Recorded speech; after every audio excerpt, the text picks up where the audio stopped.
Before we get into this video, if you guys want to check out my feature film Pasadilla, you can. It's on Amazon right now. You can check out the physical release or the digital release. It doesn't matter to me. Also, check out my link tree down below. You can check out my letterbox, all my social media, look at my short films, my filmography, always looking to collaborate with other filmmakers, content creators.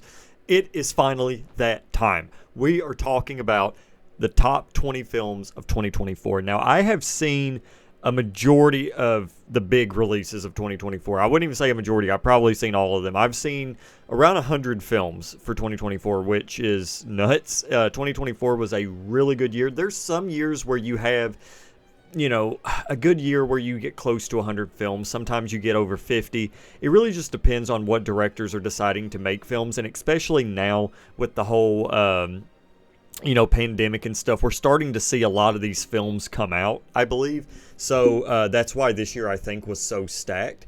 But instead of I was actually going to do like my top 100 of 2024, and I realized that would probably just be a bad idea because I don't want to talk any ill will against any films, and I thought doing the top 20 would sort of show how prestigious this list is to me. Some of the films that you're not going to see on here that might surprise you a little bit.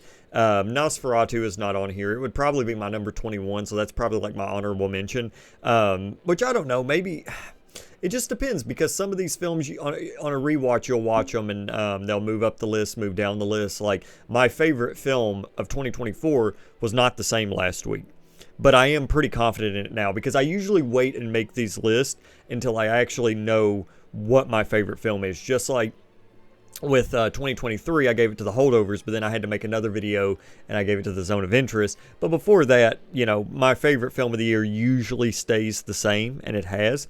So I'm pretty confident that this is my favorite film of the year, by the way, whenever we get to number one, because it might even move up to one of my favorites of all time. Now, this has been a great year. I think this has been a pretty solid year. I do think there have been more stinkers than there have been really good films. Excited to see what 2025 is going to offer us. It's been a slow year starting out. Honestly, I hope it is kind of a slow year because 2024, I was beat.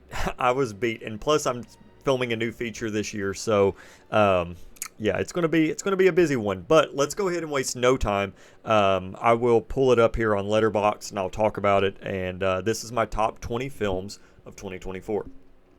Coming in at number 20, we have Conclave, directed by Edward Berger. Berger. Hope I'm saying that right. I'm gonna say Berger. Okay, and it stars Ralph Fiennes, Stanley Tucci, and John Lithgow. Conclave was one of those films that I was not necessarily. I was excited to see it, but I wasn't as excited to see it as, say, something like Long Legs or Civil War or The Substance or The Brutalist or something like that. But when I watched it, I was pleasantly surprised with the film. It has one of the best edits of the year. I think there was one specific moment of the film that literally was like, it was a jump scare. It was a jump scare. It had the best jump scare of the year, and I don't want to spoil what it is. But if you don't know what Conclave is about, it's a fictional story where the Pope dies, and they're trying to find a new one, and you get to see the voting process. And when I say a fictional story, they don't really go through which Pope actually passed away or anything like that. It is not based on a true story, but then they choose a new Pope.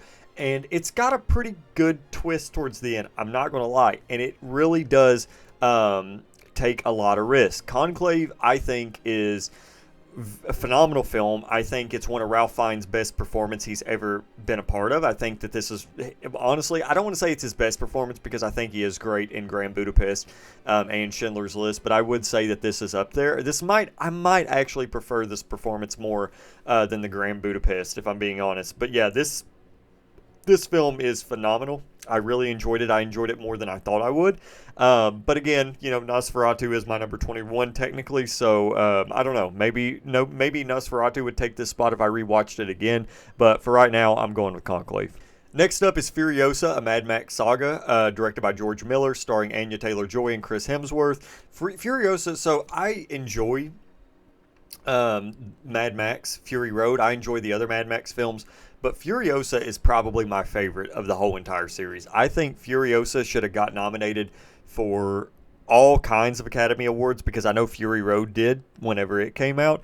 And I think Furiosa is better. I do. I think Furiosa is a lot better, if I'm being honest, because I really like Furiosa as a character, and I think Chris Hemsworth as a villain is just kind of nuts, if I'm being honest. But this was another one of those films it was just a pleasant surprise. I really enjoyed it. It was one of those films where it blew my expectations out of the water. And if you're a big fan of Mad Max and you've not seen Furiosa yet, definitely check it out. It's a very entertaining film. Coming in at number 18, and this might actually move up the list as I think about it, but Love Lies Bleeding. This is from Rose Glass, the same director as Saint Maud. It stars Kristen Stewart and Katie O'Brien, and also Ed Harris and Dave Franco. Love Lies Bleeding I really, really love this film so much. It is such a good film. It's got a lot of charm to it. I love the soundtrack. The soundtrack is weird because the songs that are played, I don't know if they're all of the time period. I don't know if they had songs that were actually recorded for the movie, but I hadn't really heard of any of these songs before. But I just fell in love with Love Lies Bleeding. I loved it. I know some people thought the ending was a little bit questionable, but for me, I personally just had a blast with it. This was a date night with me and my wife, and I just adored this film so much. I need to revisit it here soon.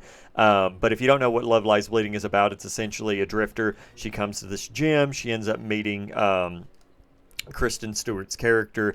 They blossom a romance, and the woman that's, kind of the drifter, she's trying to get to this bodybuilding thing in Las Vegas. It's a very interesting premise because it goes places and it gets really dark. So if you've not seen Love Lies Bleeding, you should definitely watch it. Coming in at number 17, I'm going with The Apprentice. Now, The Apprentice, I think personally, has one of the best performances of the year with Jeremy Strong as Rory Cohn, but also Sebastian Stan as Donald Trump. He was phenomenal in this. I'm so glad he got a nomination. Sebastian Stan has had such a good year. I cannot wait to see what he does next. Now, regardless of your politics and what you think of Donald Trump and stuff, this film is entertaining as all get out. And I really love Ali Abbasi. Really was a big fan of his last film, The Holy Spider. This film goes places, and I really love the cinematography towards kind of the second half where it takes that sort of analog approach. It's just all in all a really well-made film and has terrific performances. You could say that some of the film might be exaggerated, some of it might be true. When it comes to biopics like this, you just never really know. And that's why I love biopics so much, because I usually choose to take the entertaining route, which of course, why wouldn't you? And let's face it, Trump probably had a pretty entertaining 70s and 80s. So this was definitely the best time period to cover him. Also, whether people like it or not, Donald Trump was more socially acceptable back in the 70s and 80s. I mean, he just was. Like, there's no other way around that. So making a film where, if it was about him nowadays, I don't think it would go over pretty well. Coming in at number 16, we're going to go with Rebel Ridge, directed by Jeremy Sulliner. Hope I'm saying that right. I actually ended up watching a few films from him this year. I ended up watching Rebel Ridge. I ended up watching, The Long Dark? I think that's what it's called. Pretty sure. Yeah, we're going to go with it. And it stars Aaron Pierre. I hope I'm saying that right. Don Johnson.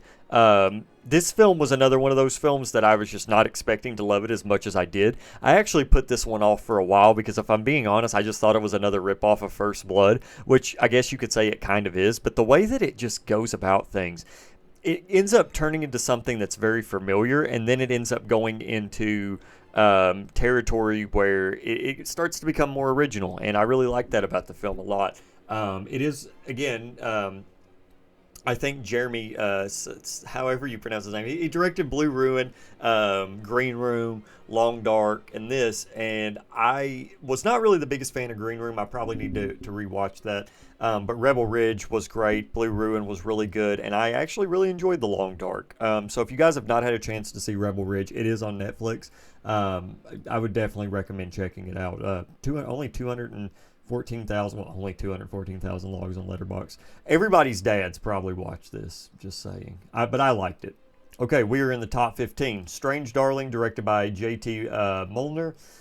This stars Willa Fitzgerald, Kylie Gallner, and Madison Beatty. I hope I'm saying that right. Yeah, I hope I'm saying that right. But Strange Darling was another film, and it technically says it's 2023. Look, I try to, Okay, so usually if I watch a film and it ends up being my favorite film of the year and it ends up saying like 2023, 2022 or whatever, and it came out like 2025, I'll usually make it my favorite film of that other year because technically that is the premiere date. But this film is very strange, just like all the other films that came out this year that didn't come out this year, because there's sometimes they'll premiere at a festival and then like 2 years later they'll come out. So Strange Darling was kind of like that. It ended up coming out in 2023, and I heard a lot of rumblings about it. This film is told in 6 parts. It's actually really good. I don't want to spoil it because it does go places that you wouldn't expect, and it's told in non-chronological order. It looks gorgeous. It looks beautiful. Again, if you've not had a chance to watch it, it's probably going to be one of the more surprising films of the year. I'm not going to say much about it so that way I don't spoil it, but I will just say check it out. Coming in at number 14, we have Alien Romulus, directed by Freddy Alvarez, starring Kaylee Spaney, David Johnson, Archie Renault.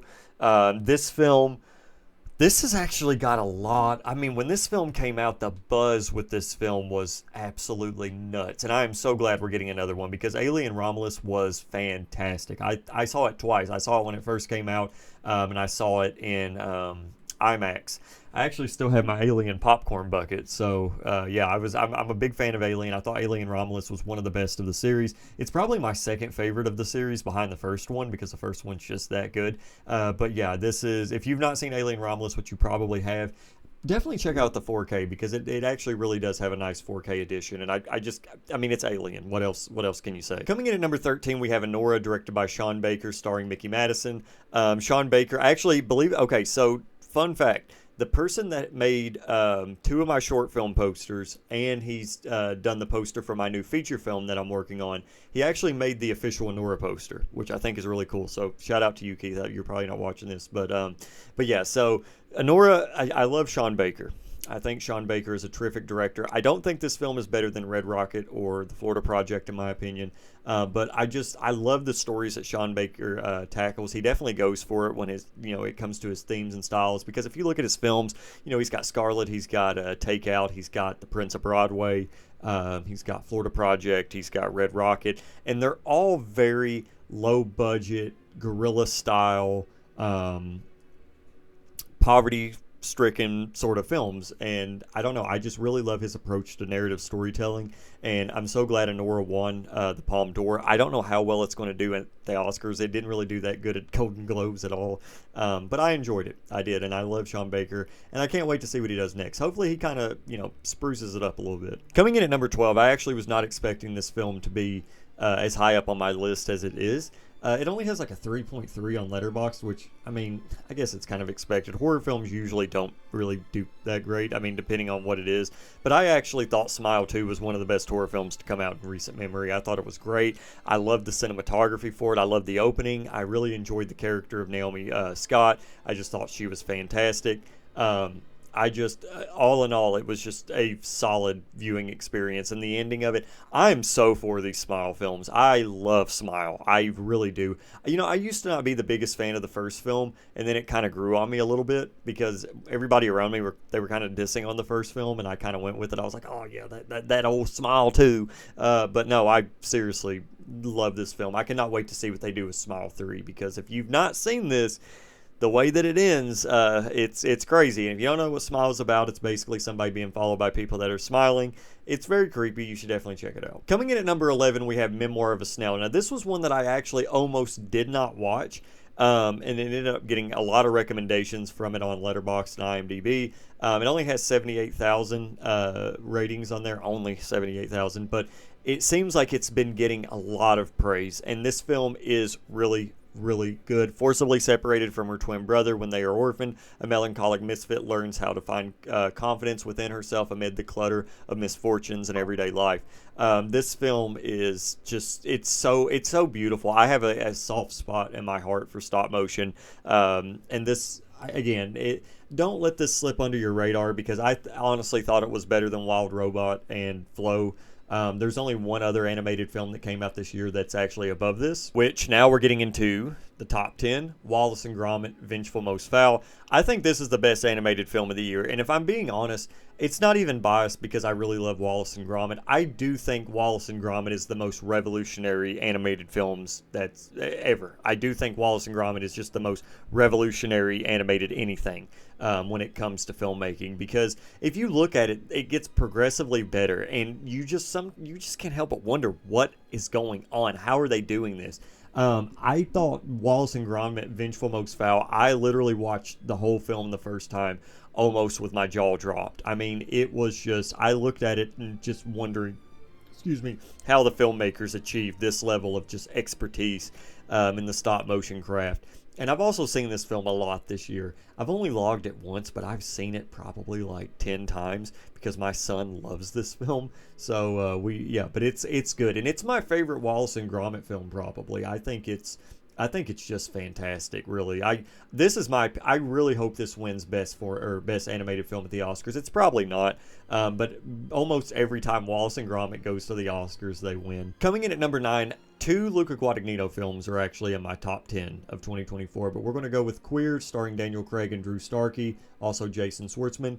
Queer is another film that has went under the radar significantly. Got completely snubbed. It's a phenomenal film.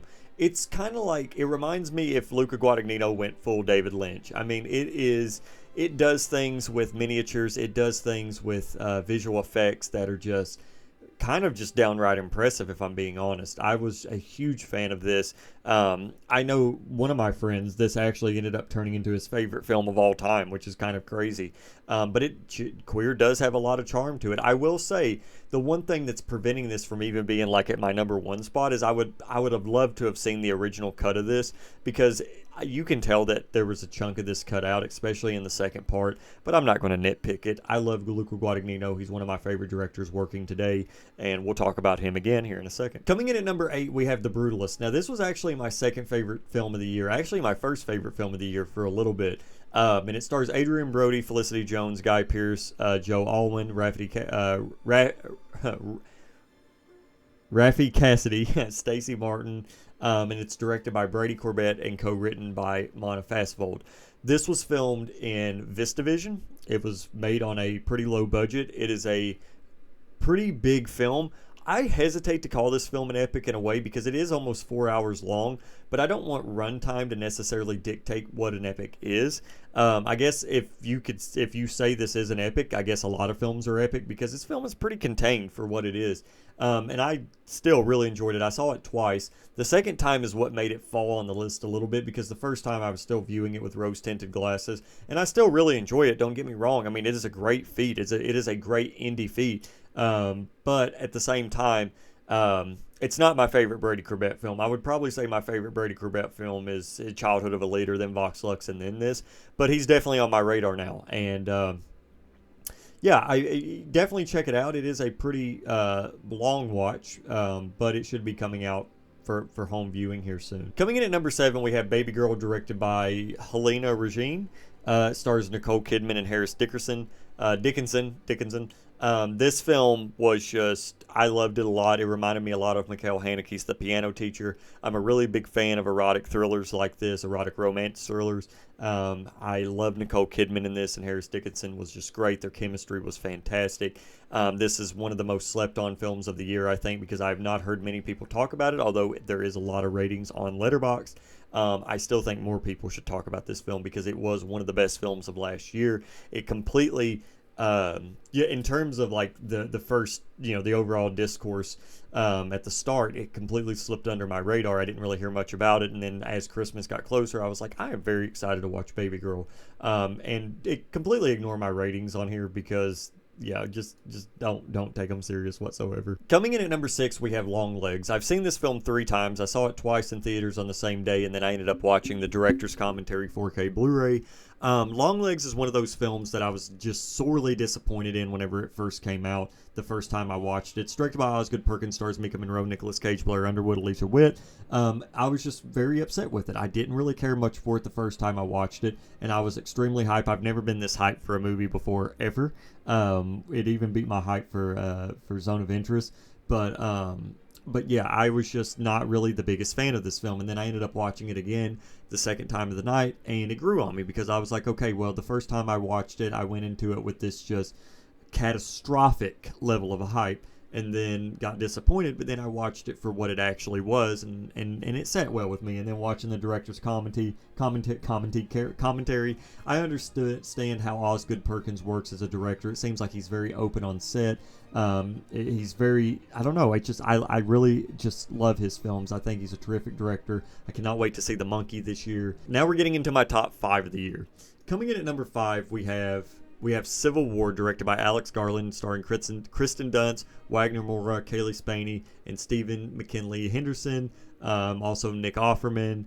Who else? There's also somebody really big in this, Jesse Plemons. Civil War, I saw this twice in one day as well, and I actually revisited it not long ago. The 4K Blu-ray is absolutely stunning. This is by far my favorite Alex Garland film. And the first time I watched it, I was a really big fan of it. The second time I watched it, I was like, okay, this isn't really as big and grand as I thought it was. And then I started thinking about it, and if you want to talk about a truly epic film, this film is only an hour and 49 minutes long, and it really is very impressive how they go about things. And it's kind of just go one place, go another place. They don't really stay in one place long, so it's basically just boom, boom, boom, boom. I don't want to say that it was an easy shoot, but I can imagine it was a pretty economically feasible shoot, the way that they did it. But Civil War, there's not really much to say about it. Civil War in America.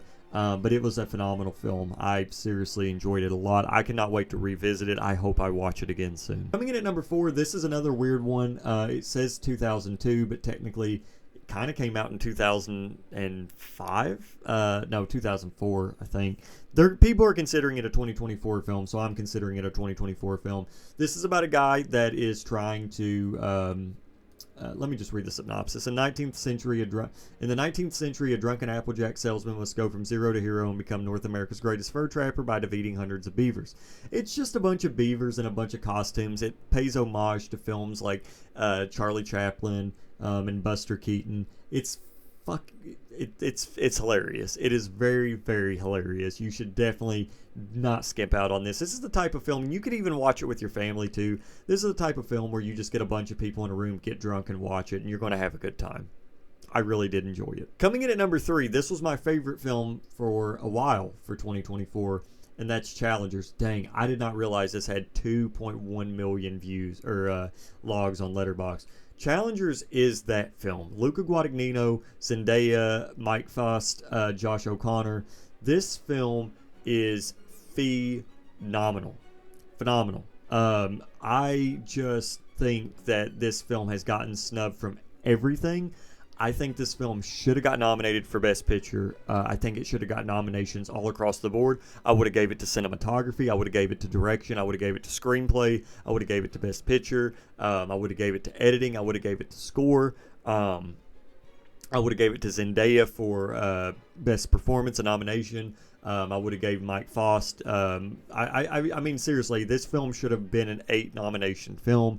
The fact that it wasn't, I think the numbers kind of prove it. 2.1 million. This film just got snubbed. There's no other way to put it. But Challengers was one of those films that just blew my expectations out of the water. It is a phenomenal film. Seriously, I love this movie so much. It is so good. Coming in at number 2, this was another one that surprised me. I did not expect this to move so far up my list, and it only has 24,000 logs right now. But this is a film that I would highly recommend watching out. This is called The Girl with the Needle. If you don't know what this is about, I'll read you the synopsis. Struggling to survive in post-World War I Copenhagen, a newly unemployed and pregnant young woman is taken in by a charismatic elder to help run an underground adoption agency. The two form an unexpected bond until a sudden discovery changes everything. I don't really want to spoil this film because if you're familiar with what it's based off of, it's pretty grim. This will probably be the grimmest film that you watch of the year. It might actually be downright hard for some people to watch. Definitely the most disturbing film of the year in terms of just how harrowing it is. But I love films like this. I think the cinematography is stunning. I think this probably might have the best cinematography of the year for me, if I'm being completely honest. But I'm glad this film got nominated for Best Foreign Language Film. It's not going to win. But yeah, you guys should definitely check this out. Don't let it slide under the radar. It's a good film. It's really, really good. I loved it. It's my second favorite film of the year. It was my favorite for a couple of days. But now let's go ahead and talk about my number one film of the year. Let's go ahead and do it. And my favorite film of the year is The Substance, directed by, let me say this right, Corley Farrier. I hope I'm saying that right. Starring Demi Moore, Margaret Qualley, and Dennis Quaid. I seriously adore this film. I rewatched it again a couple of days ago, and I just was over the moon with it. I think that this film is stellar. I think it is phenomenal. I think the performances are great. This film is just so weird and wacky for the Academy to nominate it. I'm so glad that this film has been getting nominations just across the board. The Substance is by far my favorite film of 2024, and I do not see any other film taking its spot.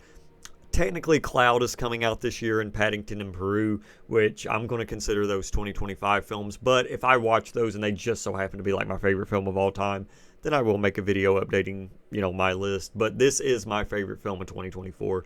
The Substance is phenomenal. I want to watch it again right now. Again, I loved all the callbacks to, like the Kubrick stuff and the David Cronenberg stuff. It just feels like a big love letter. So yeah, The Substance, absolutely amazing. And yeah, guys, that's my top 20 films of 2024. Glad I could make this video. I love doing these. It's so much fun to do these. It's going to take me a second to edit this, so I'm going to actually go ahead and cut this off now. But anyway, guys, I hope you enjoyed. What's your favorite film of 2024? And I'll see you next time.